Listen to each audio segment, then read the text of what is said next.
All right, welcome back to the 1122 Experience Radio Show live here on Facebook Live at the 1122 Facebook page, Philly Hot Radio, Instagram Live, Levante21. My guest is here. She is an author, a life coach, now entrepreneur. She is a survivor. She's a woman of God. Let's give Miss Holly Jennings. How are you this morning? It's afternoon. I'm sorry, it was this morning. It was morning. Yeah, I know, right? I'm wonderful. I'm excited to be here. You know how I am. I get pumped up. So yes. Excited. And you participated in Arts Cafe a couple of weeks ago in March in 28, and you set the tone for the rest of the show, how the event will go, and yeah, a lot of energy and a lot of passion. You know, that's really a great thing, and that's something a lot of people have a jovial spirit inside them. You know, so that's very, very important. So I want to ask you about, before we get into you. As you know, this week was the George Floyd verdict and also another tragedy of young people. I want to ask you, what were your thoughts about it? You know, the verdict, how it went down. What was your mind, and also about the young lady, and then also this violence going on in Philadelphia right now? Wow, I wasn't expecting you to ask me that question. However, just like everybody else, looking at the George Floyd case, just watching the video was traumatizing. And so what's happening is the world is being traumatized, and then we try to come out of that, and then we watch it again on the news, and if everyone watched the whole court hearing like I was, we're being traumatized and triggered, over and over again. That's what the world has been going through. And I think that the verdict was, unlike you, I think he deserved more. Yeah. I just really do, because this person's life is gone. Right, you can't get him back. They wanted to highlight the fact that he was on drugs. There are a lot of people on drugs. Mm-hmm. And he could have had a fighting chance, but that was taken away from him. And so I'm bothered by that. I'm bothered by it also because I'm a former police officer. That's what you just said. I was a police officer for 15 years, and I really loved my job. But I retired because I felt the Lord leading me to do something else. Right. And I wanted to be able to do that freely, because as an officer, there are certain things that you can do freely and certain things that you can't do freely. And I want to spread the gospel of Jesus Christ freely. And so leaving the job was the best thing that I could have done for myself. As far as the 16-year-old that was killed, I am a mother of 3 daughters. I know that my daughters can be very temperamental at times. I have trained them and taught them how to respond to police, and I believe that they do it very well. But my heart broke when I saw that. I've been in situations where I had to wrestle a guy like George Floyd. I've been in situations where I worked as a police officer around Northeast High School in the Northeast. And children today, young people today are, but to shoot, I've been in a situation where I could have shot someone.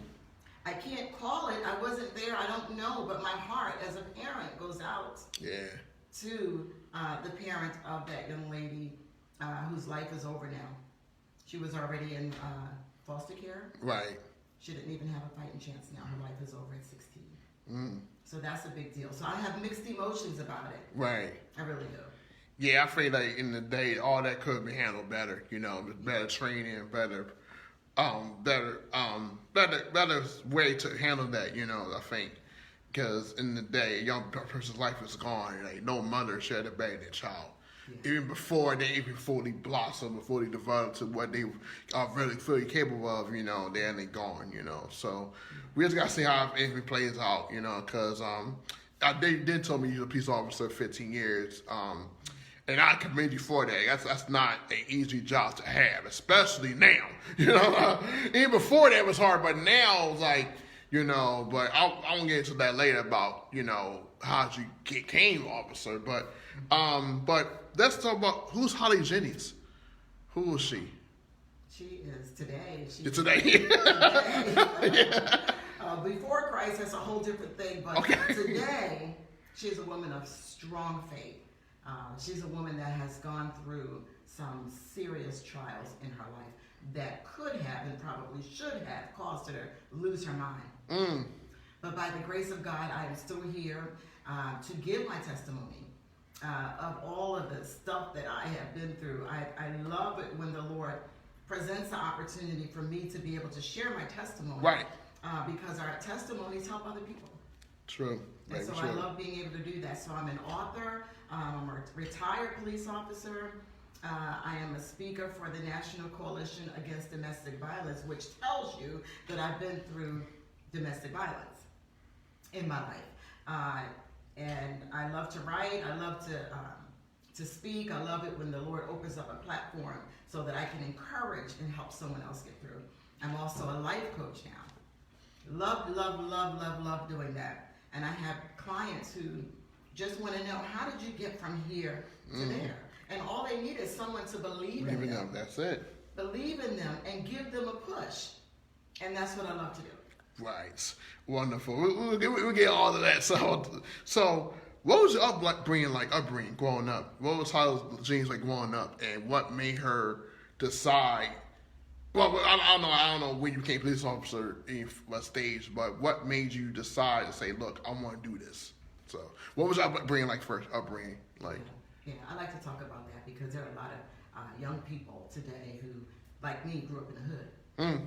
I grew up in North Philadelphia, raised in North Philadelphia by my mom, single mom, 4 brothers, 1 sister, 5 brothers, I'm sorry. 5 brothers, 1 sister, in a 2-bedroom home.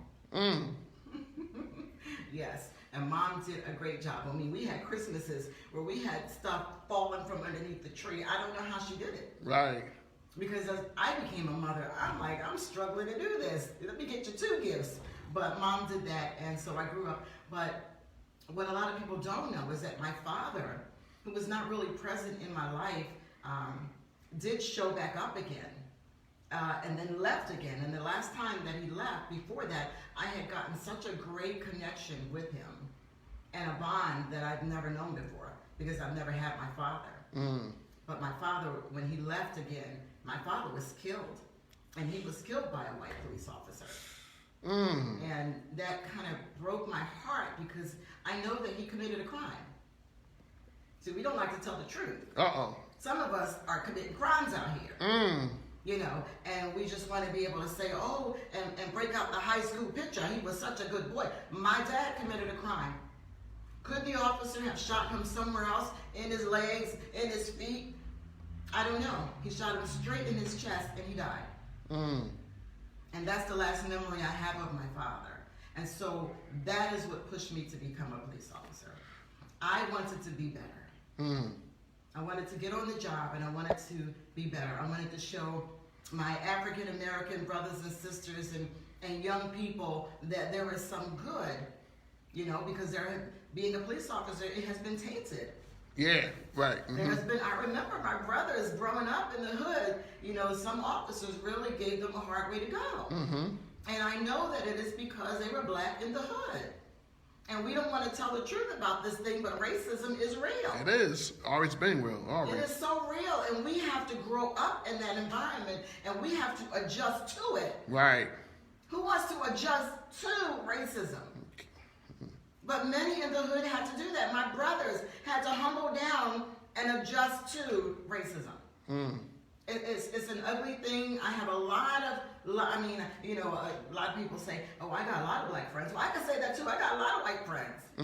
I have a lot of white officers that I was friends with on the job, still am friends with, good people, but there is good and bad in everything that we do. So every job that we have, you got some racist doctors and nurses. True. And they got to care for us. They got to put us under and do surgery.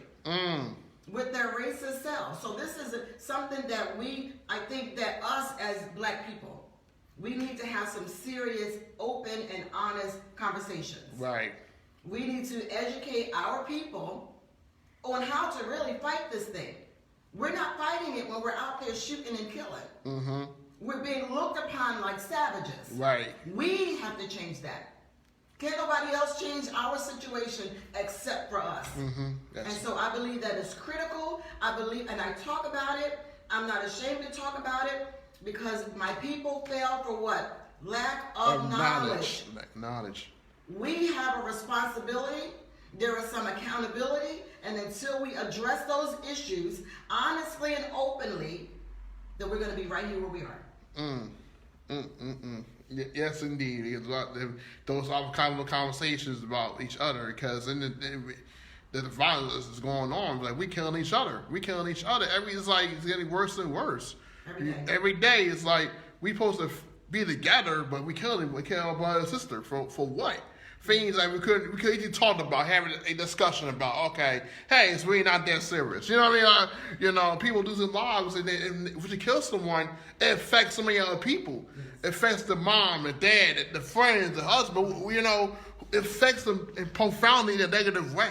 So we have to get better at that. So you're the police officer. So, like, you did 15 years.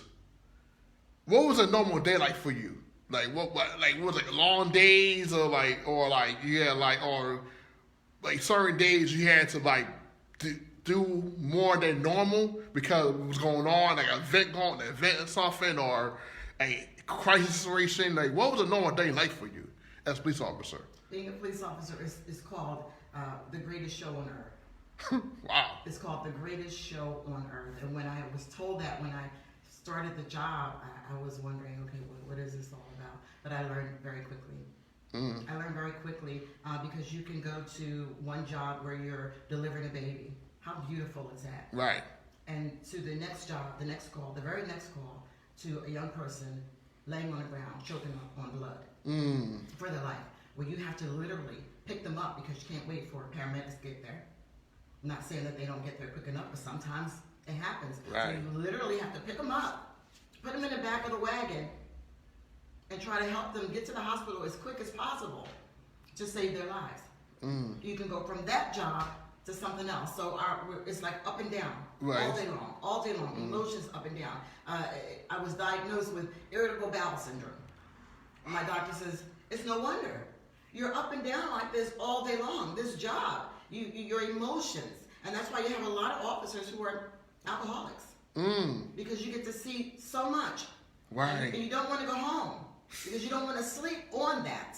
Oh, right. So they go to, the after hour bars or whatever, and they sit and they drink and they talk. Some of them are committing suicide, blowing their brains out because it is too much to deal with, right? And then have to go home and deal with whatever you got going on there. And so it's a lot entailed with it. And like I said, the calls, they come all day long. All day long. Wow. Yeah. So I know you said you did 15 years and God led you to leave that position.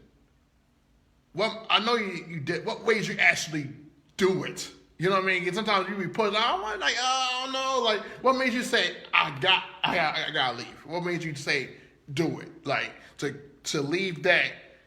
Like what you see every single day is totally different to now.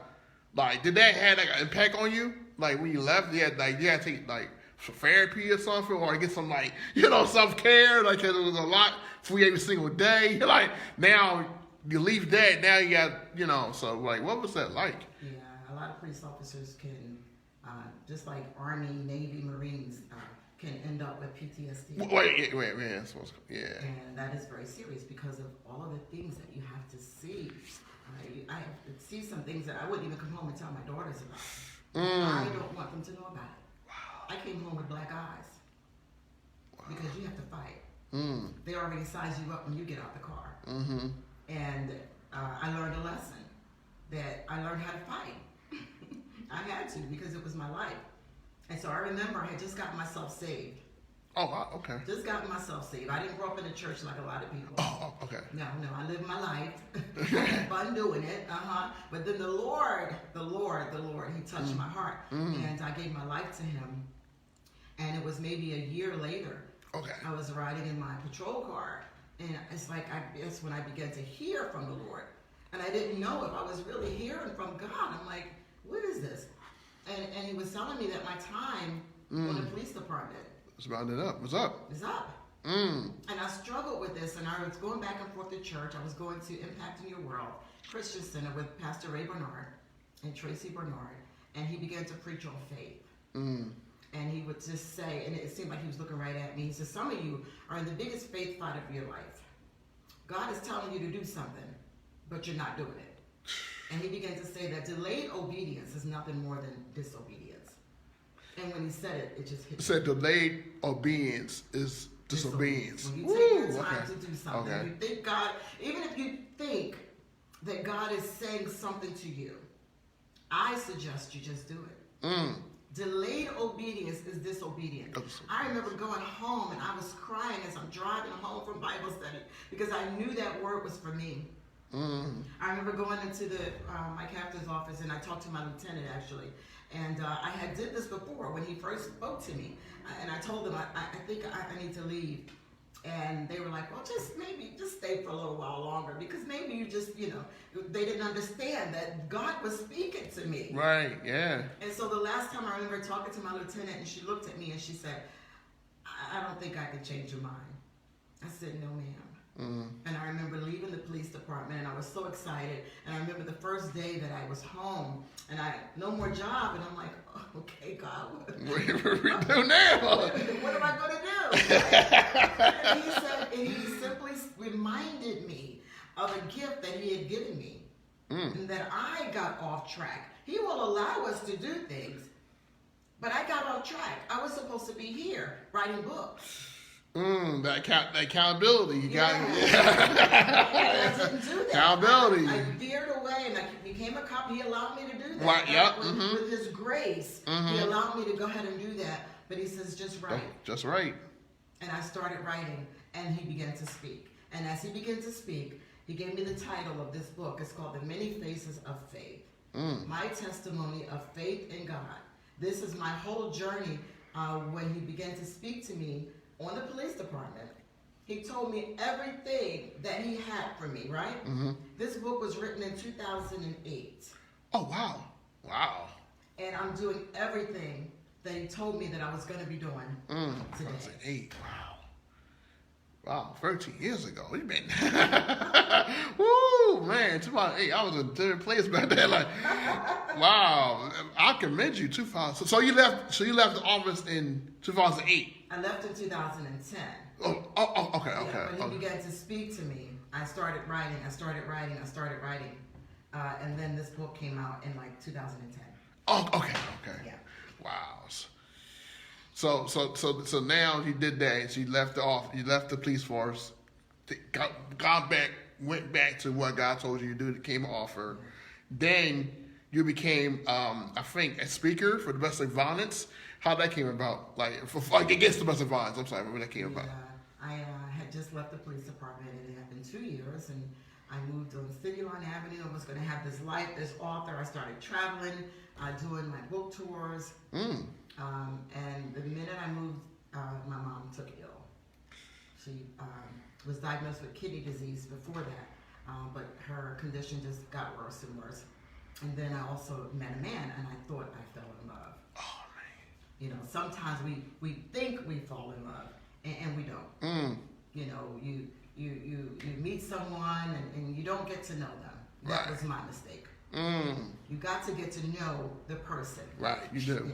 I take full responsibility for the fact that I met this man and I married him and I didn't get to know him like for real. And that almost cost me my life. Glory. It almost cost me my life. And that's why when I was asked to be a speaker, that was after I had left the marriage. I wanted to leave in the marriage. My mom passed. I went and stayed at Women Against Abuse because the Lord directed me to do that.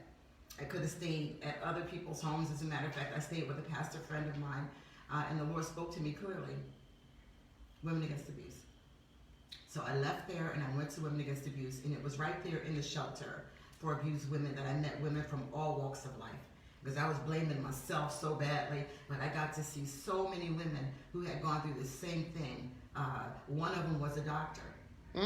I met white women, black women, Hispanic women, Asian women, all from all walks of life. And they began to ask me right there in the shelter, as I'm encouraging other women in the shelter, they said, we want you to go out and speak. And I thought, I don't want to do this. I'm like, God, I don't want this to be a part of my journey. Mm. But it was. It was, yeah. It was a part of my journey. And so they began to send me out and speak to women and encourage women. And I was broken, and I still went because the Lord said go. Right. And then I heard someone wanted to speak with me. And they asked me to be a speaker for the National Coalition Against Domestic Violence, and that's what I do. Also, I'm an ambassador for Women in Transition that also assists women who are in abusive relationships. Wow. Yeah.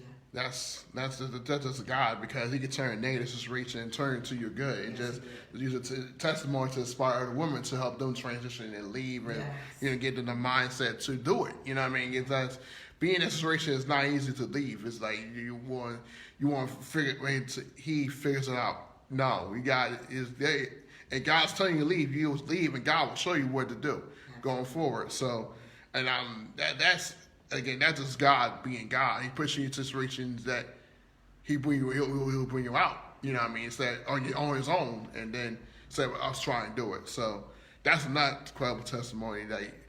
The offer thing now. So now, now you're a life coach now. So how I saw the thing, you got a degree, the certification of becoming a certified life coach. So how that came about? During the pandemic, I talked to a lot of people who are going through. This pandemic has really caused people to be in a place where they're frustrated. They're lonely, they're discouraged, and then I just felt the Lord again. So we got to know when the Lord is speaking to us, right? That's right. He's leading us somewhere. He don't waste nothing. Even when we veer off track, like I did with domestic violence, guess what? He used that too. He's not going to waste anything that we do. All things work together. That's right. Good for those who love the Lord and who are called according to His purpose and His plan. And so I heard Him, and I said, okay. So I looked online, and when it got to the one that He wanted me to do, I said, okay, and I did it. And now I am a life coach, and right now I only have 4 clients, but that's okay with me. That's all right. And I don't even like to call them clients, I call them coachees. You know, and it's just wonderful to watch someone that I may have met a few months ago that were down and broken and lonely and struggling to get into a place now where they're more vibrant and they see life. You know, they see life again. They see the light at the end of the tunnel. I think it's going to be such a rewarding thing to do. Wow, you get to see that manifestation, that change. You see them from 4 months ago to now. It's incredible. You know, that's like me, for example, working with my kids at Essence Center. Like, during the pandemic, they don't want to be in school. They don't want to do no work. They don't want to do our day. And then you see it starting changing and manifesting. It's like, and you like, that's owing to God. You know what I mean? And then you have parents saying, thank you for doing this. Staying by my kid. And so you could easily kick them out. You know what I mean? And a lot of times they go to places where they get kicked out. They out with any help or resources. So we stick by them, you know, because we can see potential in them. They just got themselves, denied themselves. So I think that sometimes like you get that's the greatest joy, just seeing people growing and manifesting to come themselves and learn how to overcome themselves. And now also you do self-care now. So recently, I know you had your first workshop last week and went very, very well. So what was the feeling behind doing that? That's for me. It was for me. It started off like self-care. I'm very big on it with myself at home. Right. And my daughter came over one day and she saw me, and I had just taken the mud pack off my face and had my feet in some bubbles and just enjoying my day. And I told her, I said, this is my day. This is my self-care Saturday. This is the day that I shut everything off, everybody off. I'm sorry. And I take care of me. I do something special for me, something nice for me. And I love it. And she says, Mom, you should do this a lot and tell other people about it because it's so good. And encouraged her to set aside a day to take care of herself. Yeah. A lot of people are dealing with a lot of anxieties. The news brings anxieties. The shootings bring anxieties. So much, a lot of people are struggling in their finances in this season. So much anxiety that we have to set aside a time to take care of us, to nurture us. I sit before the Lord. I talk to Him. I ask Him questions. I remember my mother used to say, "You don't question God." But I do. I question God because He's the only one that I can trust that's going to really give me the right answers. And He does. He gives me the answers. Sometimes it takes longer than others. Sometimes He lets you sit there in it for a minute and think on it, right? Meditate on it, because He wants us to meditate on His word, right? Yes. And then the answer will follow. The answer will always follow. And so self-care Saturdays are very big for me. I have my next one on May 1st at 3 o'clock. I'm looking forward to that. We're going to be talking about how do you keep your peace. About peace. You know, the Bible tells us that we're to seek peace and pursue it. That means we got to run after that thing. Right, you do. We got to chase it. We got to keep it. We got to hold on to it. Yes. Yeah. Yes. So now,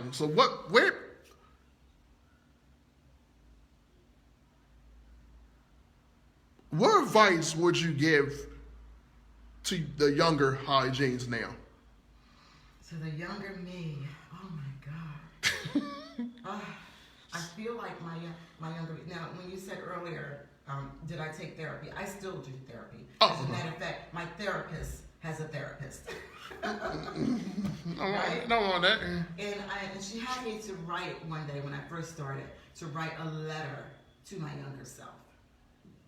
That was so difficult because I feel that I have let her down. I let her down because I had such low self-esteem.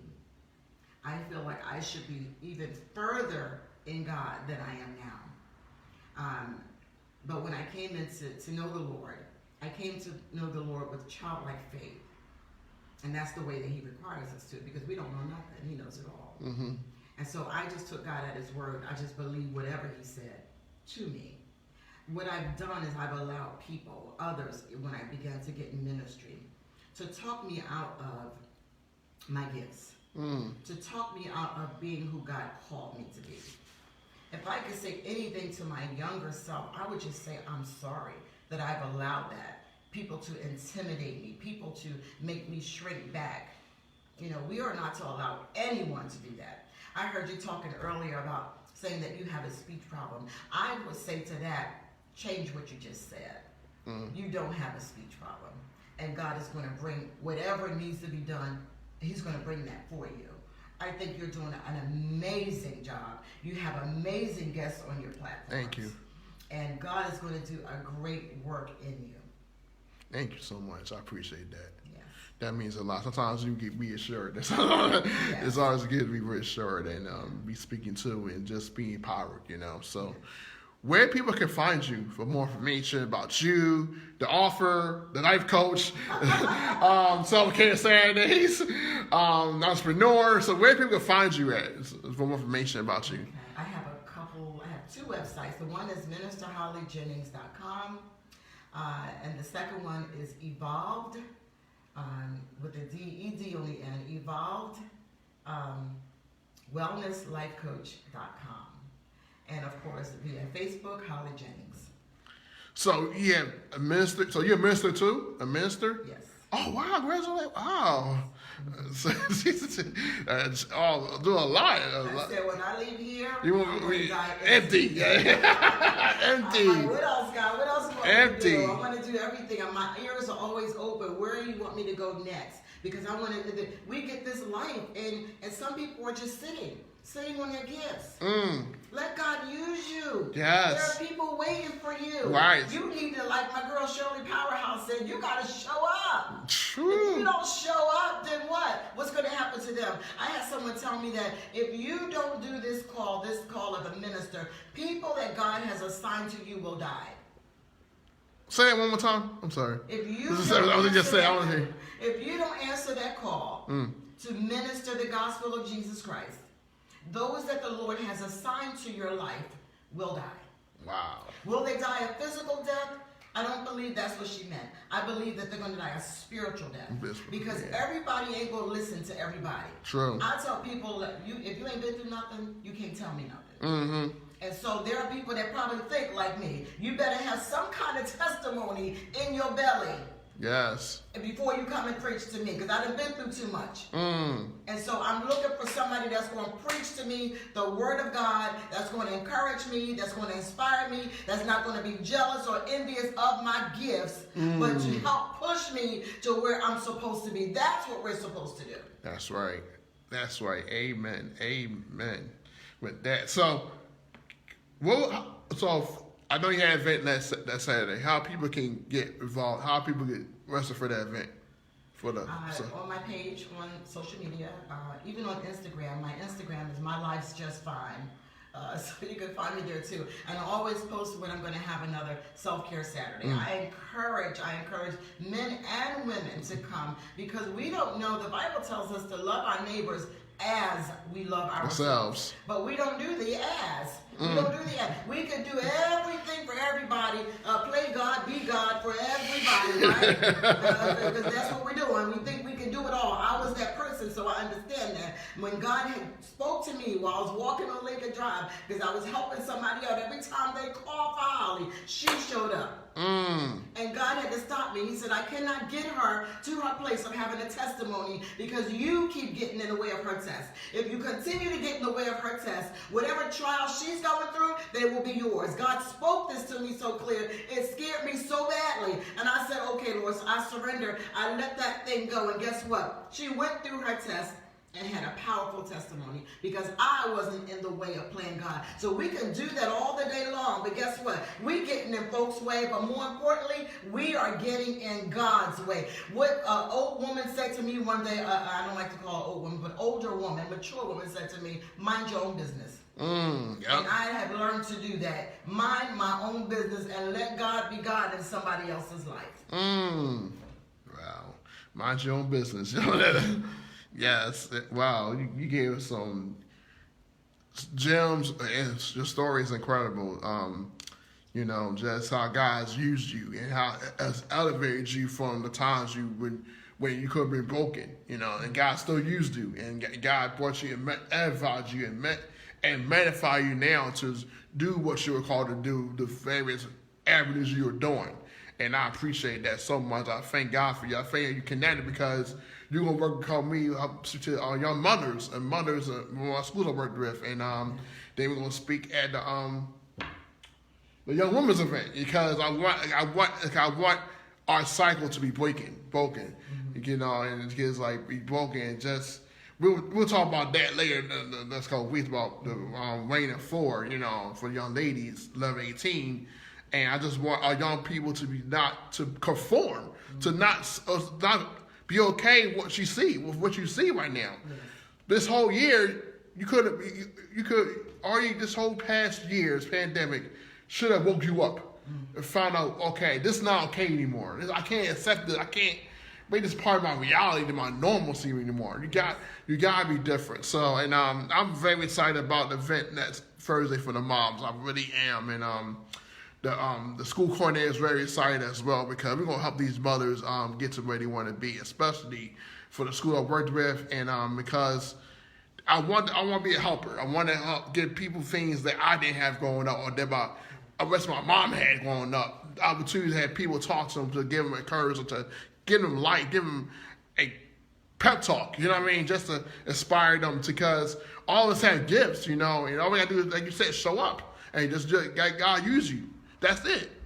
Yep, that's it. So for those who've been watching, thank you so much. My wife was watching as well. Melissa Montana was there watching.